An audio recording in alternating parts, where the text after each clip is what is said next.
Hello everyone, नमस्कार आप सभी को।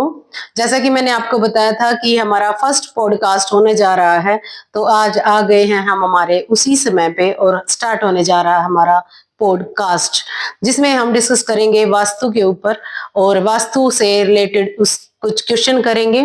और आज हमारे साथ हैं आचार्य दिनेश शर्मा जी। तो आइए मिलते हैं आचार्य जी से। आप हैं आचार्य दिनेश शर्मा जी, स्वागत है आपका हमारे शो हमारे नमस्कार जी। नमस्कार नमस्कार नमस्कार सर। हम आपसे वास्तु के बारे में कुछ जानना चाहेंगे। जैसा कि आपने बताया कि आप वास्तु विशेषज्ञ हैं और आज की जो हमारी लाइफ है, जो जनरेशन की लाइफ है, उसमें वास्तु से रिलेटेड बहुत सारी प्रॉब्लम होती है, लेकिन जनरेशन को उनकी नॉलेज ना होने के कारण वो वंचित रह जाते हैं और वो प्रॉब्लम्स को लाइफ टू लाइफ झेलते रहते हैं। तो क्या आप हमें ये वास्तु के बारे में थोड़ी सी नॉलेज देंगे? नमस्कार। First of all, my self Dinesh Sharma. मैं आपसे आज बताना चाहता हूँ इन चैनल के माध्यम से कि जैसे कि देखते हैं कि दुनिया आज चांद तक पहुंच गई है, बट बेसिकली हम अपने घर के वास्तु को बैलेंस करके ही अपने जीवन को अच्छा चला सकते हैं। अच्छा चलाने के साथ साथ हम उन ऊंचाइयों को पा सकते हैं जिसकी हम कल्पना भी नहीं की होगी जिंदगी में कभी। तो होता क्या है कि वास्तु में पहले 5 तत्व तो बैलेंस करने होते हैं हमें जल, वायु, अग्नि, पृथ्वी, आकाश, ये सब हमें बैलेंस करने पड़ते हैं। इनके बैलेंस होने के साथ साथ हम उन चीजों को दूर करते हैं जो हमारे जीवन में बुराइयां लेकर आते हैं। जैसे अभी बात करते हैं हम, जैसे आजकल बच्चे बहुत ज्यादा पढ़ाई करते हैं, लिखाई करते हैं, लेकिन अपॉर्चुनिटी नहीं मिल पाती। वो बेरोजगार घूमते हैं। बेरोजगार घूमने के साथ साथ कोई अच्छी नौकरी उनको मिल भी जाती है, कई बार कुछ गलत तरीके अटेम्प्ट कर लेते हैं। बिल्कुल। तो उसमें क्या होता है कि बच्चा ना सेटिस्फाइड नहीं हो पाता है। वो एक जोन का, एक बैलेंसिंग का ही इशू होता है, डायरेक्शन का। बिल्कुल। तो अगर वो जोन बैलेंस नहीं होगी, हमारी जोन डायरेक्शन बैलेंस नहीं होगी, तो उस वजह से बच्चे को बड़ी दिक्कत आएगी और लाइफ उसकी सिमिलर नहीं रह पाएगी। जैसे कि हमारे यहाँ पे 4 ही दिशाओं का ज्यादातर ज्ञान होता है, नॉर्थ, ईस्ट, साउथ, वेस्ट, ये दिशाएं।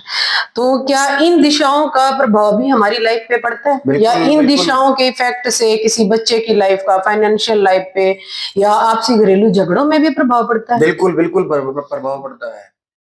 देखिए, टोटल 4 दिशाएं नहीं होती, टोटल 16 दिशाएं होती हैं और 32 एंट्रेंस होते हैं। ऐसे इस तरह से वास्तु को देखा जाता है। टोटल हमारे पास, जैसे हमें आज तो सुनते आए कि पूर्व, पश्चिम, उत्तर, दक्षिण के ही हमारे 4 डायरेक्शन होती हैं, बट ऐसा नहीं है। इन 4 डायरेक्शनों के साथ साथ इनके जो एट्रीब्यूट होते हैं वो टोटल मिलाकर कुल 16 डायरेक्शन हो जाती है हमारी, जिनकी जनता को जानकारी नहीं होती। आम इंसान को जानकारी नहीं होती और आम इंसान तक ये बात बहुत लेट पहुंचती है, क्योंकि आदमी अपनी परिस्थितियों के कारण उससे उभर ही नहीं पाता। उनको पता ही नहीं लगता कि क्या हो रहा है, क्या नहीं हो रहा है। ठीक है। और टोटल 16 दिशाओं की अगर हम बात करें तो 16 दिशाओं के अंदर ऐसी बहुत सारी चीजें होती हैं, जैसे बच्चों का ना पढ़ना। अब बच्चों का पढ़ना तो सफल ना होना, घर में झगड़े, शादियां नहीं होनी, माँ बाप के कहे सुनने से बाहर हो जाना, और लोन हो जाना, कर्ज हो जाना, फाइनेंशियली दिक्कत हो जानी, बिजनेस में लॉस हो जाना, ये सब दिक्कतें हम वास्तु के द्वारा ठीक किए जाते हैं इन चीजों को। और वास्तु इन्हीं दिशाओं पे काम करता है। बिल्कुल इसी दिशाओं पे काम करता है, क्योंकि वास्तु एक परफेक्ट जोन को बैलेंस करके उस दिशा के सारे गुण दोष धर्म को दूर करके और उसको परफेक्ट लाइफ देने में मदद करता है। जैसे आजकल पब्लिक को अपना एक ही घर बनाना बड़ा मुश्किल हो रहा है। जी, बहुत मुश्किल काम है। और अगर उसमें कुछ उनकी पसंद के हिसाब से ना हो तो वो तोड़ फोड़ करके फिर भी ठीक कर लेते हैं या अपनी पसंद के हिसाब से बना लेते हैं।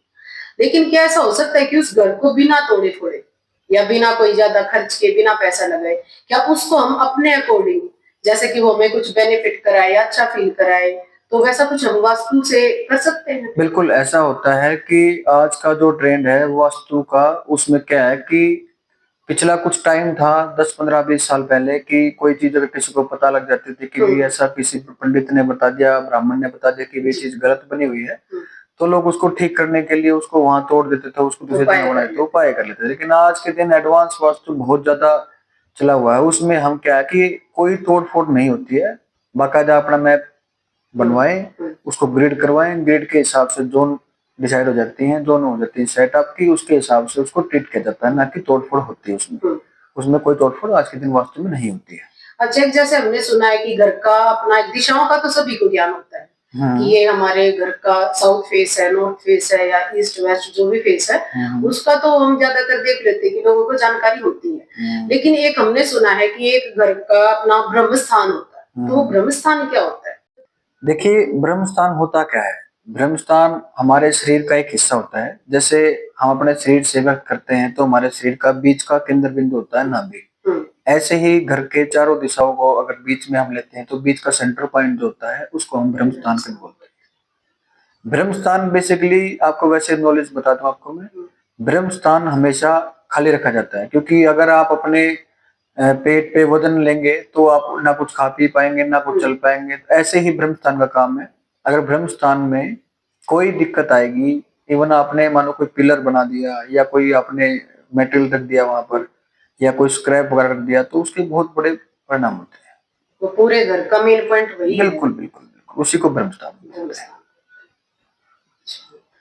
तो जैसे दिशाएं होती है, हमें नॉर्थ ईस्ट साउथ वेस्ट इनका पता है, बट जैसे नॉर्थ साउथ जो बीच के कोने बोलते हैं हम एक तरीके से, जैसे थोड़ा बहुत मेरे को भी ज्ञान है, मैंने सुना हुआ है भाई आग्नेय कौन है, वायव्य कौन है, ईशान कौन है, और एक चौथा कोना है जो साउथ वेस्ट का कोना होता है उसको। तो उन कोणों का तो बहुत से लोगों को जानकारी ही नहीं है। और जब हमारे घर का कोई वास्तु डिसबैलेंस हो जाता है, उसको बैलेंस करना है, तो उनकी सबकी जो कोने होते हैं, हमारे जो कोने बने होते हैं, 8 दिशाएं बनी होती हैं जो कोनों को लेकर के, उनको बैलेंस करना जरूरी होता है। देखिए 8 आपने बता दिया वो, और 4 वैसे होती हैं, 12 इनके बीच में एक दिशा और होती है, टोटल 16 दिशाएं इस तरह से होती हैं।